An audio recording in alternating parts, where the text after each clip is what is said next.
Hey everybody, what's going on? It is James here with Crypto Common Sense, and in today's video, we're going to take another look at Bitcoin. So obviously on the weekly chart, I talked about some of these labels popping up lately, but I hadn't talked about the chart itself very much.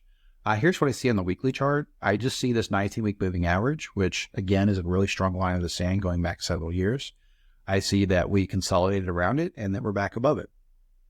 The 19-week moving average itself is starting to curl back up, which is a positive sign. We broke out of this flag pattern. Again, that doesn't guarantee any type of result, but it's just a typical flag, which, should in theory continue to go up to about 98,000 or so. And one thing I wanted to say, I didn't say it in the last video, but when the target points to 98,000, it doesn't necessarily mean it stops there. Like a lot of times on a flag, you'll actually get an overextension to a 1.618. And if that were to happen, and I'm not saying it will because I don't have a crystal ball, but if that were to happen, a 1.618 would actually be 128,000, right? 128,243, be way up here. And while that seems far-fetched, the one thing that I have learned about markets over these, last several years is you never know what it's going to do. I remember in 2017, when Bitcoin was around $10,000, thinking there's no way this thing's going any higher, and it went to 20 grand. So if we take a look at this, again, a weekly chart, I'm looking at this, and this looks like a bull flag. Okay, 19-week moving average looks good. If we take a look at RSI, RSI is obviously putting in a series of higher lows. It all looks fine. I'm not seeing any big bearish divergences or anything crazy like that. That would, really be super alarming to me. Everything looks pretty good there.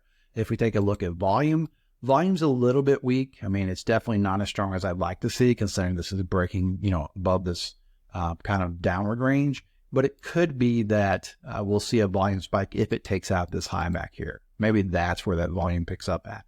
And that's really what I'd like to see to feel a little bit more confident that this is not a fake out. But like I mentioned the other day, like you're never going to have a guarantee.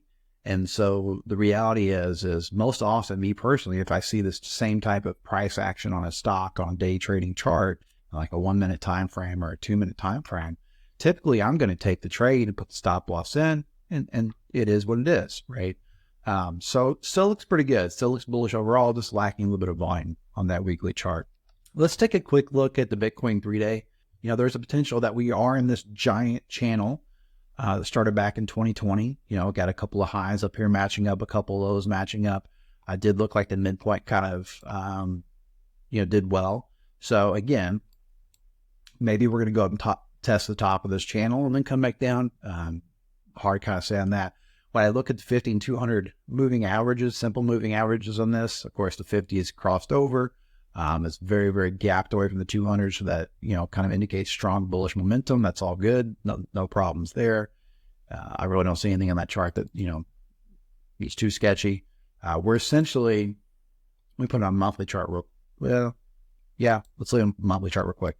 One thing to realize is we're essentially just kind of chopping around these old highs. Right. That's kind of what the market is doing. It's trying to kind of figure out what's going on here. Like we're eating up all the supply, kind of climbing above. Now we're kind of, testing the top here. So we need to see a clear break of this before we can get super euphoric. But I do think if we get a clear break of those levels, you will see volume pick up because there will be people on the sidelines waiting for that confirmation. Back to the 3-day chart, looking at the RSI. RSI looks fine, nothing too sketchy about it. We're outside of that bear market box that I kind of coined back in 2019, went down. Nothing really out of the ordinary there. A little bit of a trend line here, and then it bounced off a little bit of resistance right here.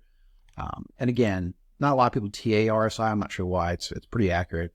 Like you have this level of resistance right here, broke above it, came down, tested it, and bounced off. So that's all pretty textbook.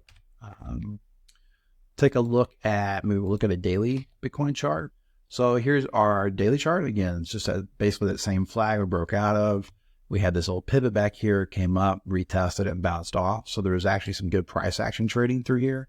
Like a price action trader may have said, hey, we've taken out this level of resistance. I've come down, I've left this big demand tail behind. I could definitely see myself, had I been swing trading this. Again, I don't really trade Bitcoin. But I could definitely see myself as being somebody that would have been aggressive enough to take a long here, using that tail as my stop loss, assuming that demand would hold. And then it wouldn't have been a 2-to-1 trade. It would have been more of a trade that looks something like this. I would probably consider this the pull This is the pullback. And then I'd be looking for something like that where it's almost a 6.5 R trade. All looks pretty standard stuff. The 50 is just crossing over the 200 here, which is interesting because that's basically, I've talked about the golden cross and death cross in the past and how you got to be careful reading too much into them. The one thing about this is when a golden cross or a death cross happens, for example, a death cross, if the 250 are both moving down, that's a more powerful statement.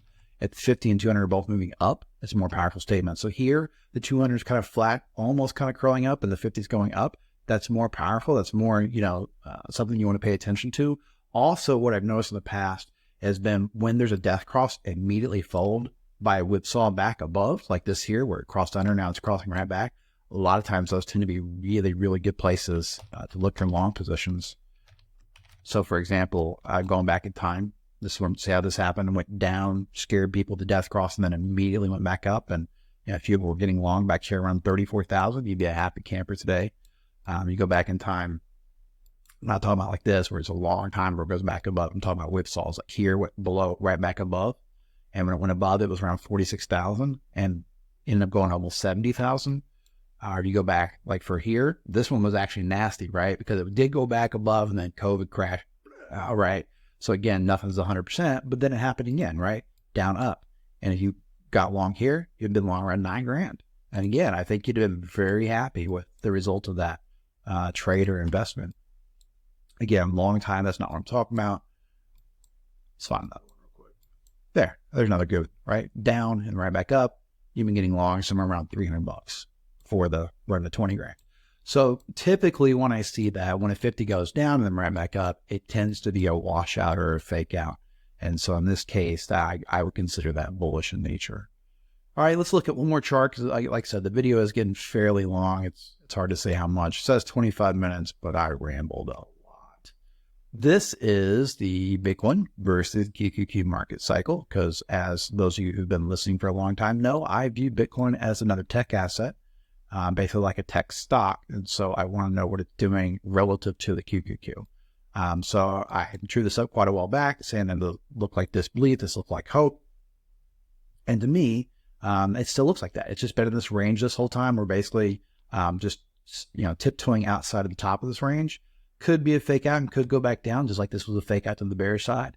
But overall, I view this as bullish because just like the price action chart, if I put Fibonacci extensions on here, and maybe I draw them here to here, or maybe here to here, I kind of view it more like from back here as the flag. So if we do that, just ballparking, we get a target up around here, which would be, 35% upside. Sorry, 45%. Apparently I'm bad at math as I get older. Or if we use the smaller pole and draw something like this, it's going to be up around 184 on the target, in which case we still got about 28% upside versus QQQ. So, I'm sure if I looked hard, I could probably find some bearish sentiment. I could probably find some reasons to be bearish. But I think the great thing about me not trading Bitcoin anymore is I think it does allow me to be a bit more objective because I'm not emotionally tied to it because I have such a very small amount of Bitcoin. I essentially just have some Bitcoin left over from the early days that I got started in. So for me, even if Bitcoin were to go to, $1 million, which I think is unlikely, but even if that were to happen, I don't have enough to change my life. If it goes to zero, I don't have enough to change my life. Nothing against crypto. I just have no desire to really be heavily involved in it. Maybe that changes in the future. I don't know if something comes out with some good, solid FDIC insurance or something. But for now, I'm happy to sit back and just be an objective, analyst, if you will. So I hope you enjoyed this video. Again, do me a favor. Make sure you give it a thumbs up. Subscribe to the channel if you haven't already. Leave me a comment, letting me know your thoughts. Also, like I said, let me know. Is there something you want me to talk about, something you want me to cover, something you want me to answer? Is there an altcoin that you're a fan of that you may look at TA on? Whatever it is, just leave me a comment so that we have ideas for content because I really don't want to do a Bitcoin video every day. That's what I used to do. It was boring. People seem to like it, which was odd to me because I'm just saying the same thing day after day after day. But let me know if that's what you like. Enough people say, do Bitcoin every day. I guess I'll do it. All right. So As always, please remember that nothing in this video is financial advice. You should always go out and do your own due diligence and seek out professional financial advice from a licensed financial advisor before making any type of investment in cryptocurrency, the stock market, precious metals, Forex, or any other tradable asset. This is James with Crypto Common Sense, reminding you to please trade safe. I'll talk to you soon.